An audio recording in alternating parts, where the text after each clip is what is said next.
In the Middle East, the U.S. launching a 12th night of crushing strikes on Iran after Trump's latest threat, vowing to destroy a bridge or power plant if Tehran strikes any ships in the Strait of Hormuz. And Secretary of State Marco Rubio says it's only going to get worse if Iran keeps going back on their word. Iran is begging us, okay, both directly and indirectly. Let's do a deal. Let's talk. Let's talk. Iran is begging every day. The problem with Iran is every time they make a deal, the people that are in charge there, they either break it or they want to change it. So it looks like they're not ready to make a deal. So they're going to continue to pay a price. And every night the price gets higher and higher and higher. And that's what's happening now. Chief Foreign Correspondent Trey Ying's live in Tel Aviv with the very latest. Trey. Yeah, hey guys, good morning. U.S. forces struck Iran for a 12th straight night. CENTCOM says these strikes were once again focused on degrading Iran's ability to threaten vessels in the Strait of Hormuz. CENTCOM said in a statement more than 50,000 U.S. service members are operating across the Middle East and remain highly vigilant, focused, lethal, and ready.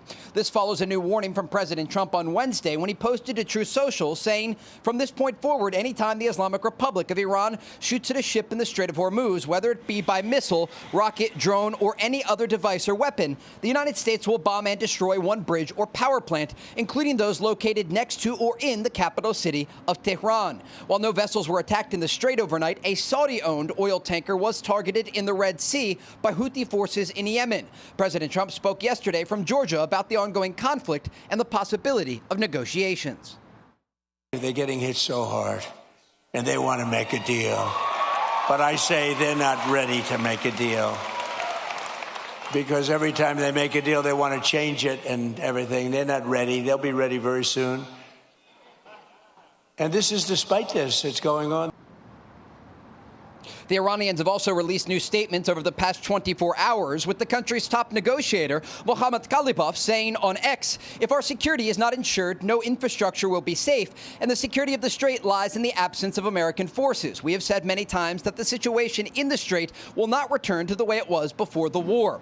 Overnight, Iran launched new attacks against U.S. bases in Kuwait, with additional attacks expected today.